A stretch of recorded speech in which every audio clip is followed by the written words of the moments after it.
It's kind of surreal being back here, just thinking about it did happen like right around this area, and I haven't been on the track since then, so. Caleb Perkins is a Revere High School speedster. He feels at home on the track where it seemed nothing could slow him down. But on the afternoon of March 18th, Caleb's life would hang in the balance, a day he has no memory of. I have no idea what happened that day. Caleb had just finished a very tough workout, repeat quarters, sprinting one lap around the track. After the last one, he told a teammate he felt tight, and moments later, collapsed right about here at the finish line. Is he conscious? No, he's not. He's not responding. It was sudden cardiac arrest and time for life or death decisions. Assistant coach Brian Rayson struggled to find a pulse. Head coach Lyle Kneep dialed 911. Caleb. That's when I started administering CPR. Was he conscious at all? No, he was unresponsive. The coaches yelled for trainers who made the crucial choice to grab an AED and start shocking Caleb's heart. Okay, this is the moment. Paramedics arrived. Dealer shock delivered. Used an AED again and rushed Caleb to the hospital. His coaches left to wonder, did they do enough to save the boy? Well, I mean, that was, my whole concern at that point was for Caleb's family, his mother and father. It was really scary. They were talking about a transplant at first. No heart transplant needed, but Caleb spent 19 days at the Cleveland Clinic, where doctors told his family the rapid response by coaches, trainers, and the AED saved his life. We realize how blessed we are that he has a chance to live, because we heard the statistics over and over. He should not be alive. It's just 5%. It was kind of a perfect storm of things where everybody kind of came together for Caleb. Doctors found scarring at the bottom of Caleb's heart, diagnosed him with cardiomyopathy, and a defibrillator was implanted in his chest to keep his heart in rhythm. For now, no sports for the Revere athlete, but he's promising to get back on this track, grateful for his second chance at life. I'm not usually somebody who takes no for an answer, so I'm going to fight. I'm going to do whatever it takes to get back out there as soon as possible. In Bath, Bob Jones, News Channel 5. My name is Deborah Moore. I'm Senior Director for Compliance and Sport Medicine for the Ohio High School Athletic Association. It's our pleasure, in partnership with the Ohio Department of Health and the Department of Education, along with the Ohio chapter of the American College of Cardiology and Nationwide Children's Hospital, to provide this educational video to our parents and young athletes on the topic of sudden cardiac arrest, which is the leading cause of death in young athletes of this age. So welcome. Whether you or your child is participating in an athletic activity organized by your school or by a group in your community, it is our goal that you will find this video useful and informative.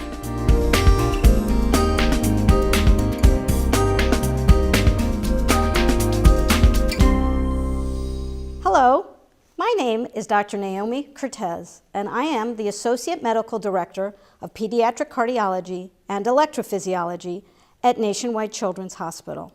I'm also the Medical Director of Project Adam, Ohio. What is a sudden cardiac arrest? A sudden cardiac arrest occurs when the heart suddenly and unexpectedly stops beating, cutting off all blood flow to the brain and other vital organs. Sudden cardiac arrest is fatal if not treated immediately, most often by a defibrillator. What causes sudden cardiac arrest? The causes of sudden cardiac arrest can be divided into 3 categories. First, structural heart disease. This may or may not be present from birth and therefore is not excluded with one evaluation. Second, electrical heart disease. This occurs when the heart is formed normally, but there is a problem with the electrical system that controls the heartbeat. And third is situational. Situational causes include individuals who have completely normal hearts, but then either are hit in the chest with an object or develop an infection of the heart, causing a sudden cardiac arrest. Your family history can be an important warning sign of a high risk of a sudden cardiac arrest. Family history of premature death, sudden and unexpected, before age 50 because of heart disease in one or more relatives is concerning. Also be aware that sudden cardiac death may manifest as a suspicious drowning or a single car accident. One should think about the presence of a disability from heart disease in close relatives younger than 50. Family history of the following conditions may put your child at risk of sudden cardiac arrest: hypertrophic cardiomyopathy, a thick heart, or dilated cardiomyopathy, a big heart, long QT syndrome, Marfan syndrome, or other rhythm problems of the heart. Certain symptoms can be warning signs of an impending sudden cardiac arrest. These symptoms should prompt you to have your child evaluated by a healthcare professional. They include 1. Chest pain or discomfort with exercise. 2. Unexplained fainting or near fainting, especially during or immediately after exercise. Fainting from dehydration does not typically occur during exercise. 3. Unexplained tiredness or shortness of breath with exercise. And 4. Unusually fast heartbeats associated with exercise. Other reasons to be evaluated by a healthcare professional would be prior recognition of a heart murmur, high blood pressure, or prior heart evaluation by a physician. I'm Dr. Peter Aziz, a pediatric cardiologist here at the Cleveland Clinic. Despite everyone's best efforts, sometimes a young athlete will experience a sudden cardiac arrest. For those of you who have had any CPR training, you may recognize the term chain of survival. These are the links in the chain to help anyone survive a cardiac arrest. Depending on where a young athlete is participating in an activity, you may or may not have close access to an automated external defibrillator, or AED. Many, but not all schools have AEDs. They may be near the athletic facility or may be close to the school office. Be aware of where you see them when you're at a sporting event. Many of you are not involved in school sports, but are involved in community sports. Take a look around to see if there are AEDs nearby. To review the chain of survival, if you witness a youth experiencing a sudden cardiac arrest, first remain calm. Panic and chaos are never helpful in these situations. The links to the chain of survival are: 1. Early recognition. Assess the child for responsiveness. Does the child answer if you call his or her name? If no, then attempt to assess a pulse. If no pulse is felt, or if you're unsure, call help, say someone dial 911. 2. Early CPR. Begin CPR immediately. 3. Early defibrillation, which is the use of an AED. If an AED is available, send somebody to get it. Turn it on, attach it to the child, and follow the prompts or instructions. If an AED is not available, continue CPR until EMS arrives. 4. Early advanced life support and cardiovascular care. Continue CPR until EMS arrives. Remember to trade places with other providers if available so that you don't tire. We were doing good. My wife, myself, my oldest son Seth, who's 15, my youngest son Cole is 13. Cole was getting ready to have a physical for football, and a heart murmur was detected via our family care provider. She immediately sent us to have further testing done. After all kinds of testing was done, it was determined he has hypertrophic cardiomyopathy. Changed our lives in a major way. No longer could play football, no longer could play baseball, no longer could drive a race car, nothing with high intensity exercise. What we found he could do is play golf, which was totally cool as far as his care provider was concerned. He was allowed to do this. It's not a high energy sport. It does keep him relatively fit, no issues, no problems. We were at his training facility on the north side of Columbus, just beginning a training program, and he went down. I saw him go down. Very scary. His instructor and I were there. She was monitoring his heart rate. He had a heartbeat, a pulse. It was okay to start with, and it became more and more faint. We decided it was time to get the AED. Fortunately, when Cole was diagnosed with this disease, we were able, via sources within our family, to get an AED, our own personal one. I got the AED, we got it hooked up to him, and it shocked him. This little machine saved my son's life.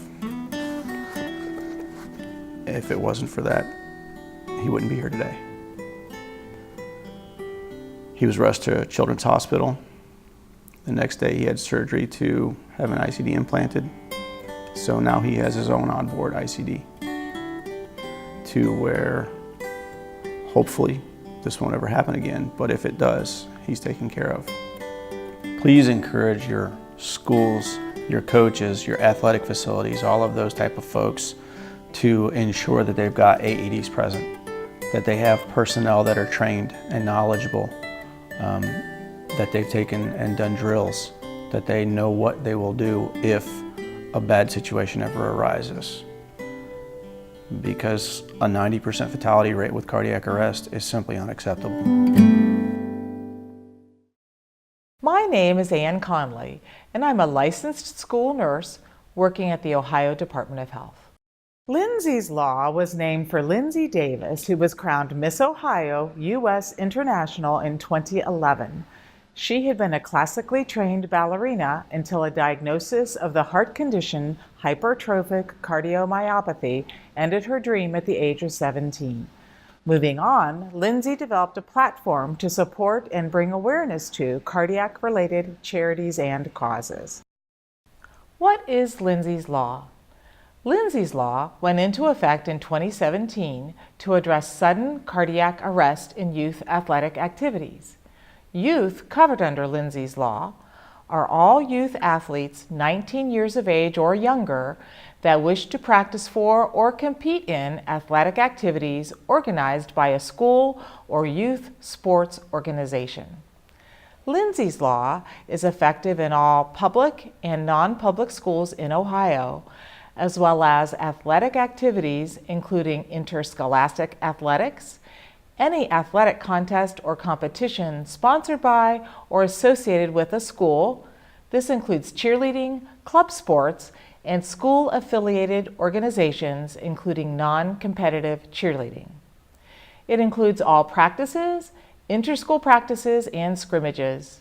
It's also in effect for all youth sports organizations, which are public or non-public entities that organize athletic activities for athletes aged 19 years or younger, where they pay a fee to participate or are sponsored by a business or nonprofit organization.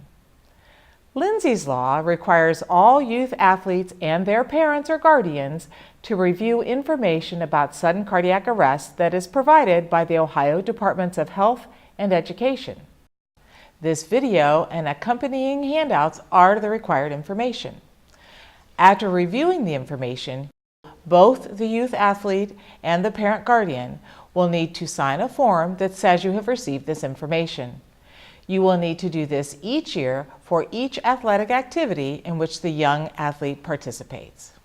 My name is Joanne Keith, and I am a licensed school nurse working at the Ohio Department of Health. Before they participate in an athletic activity, all athletes under the age of 19 years and their parents must sign and submit a form saying they have received information about sudden cardiac arrest. If the young athlete has ever had fainting or passed out before, during or after athletic activity, then the youth must be evaluated and cleared before participation.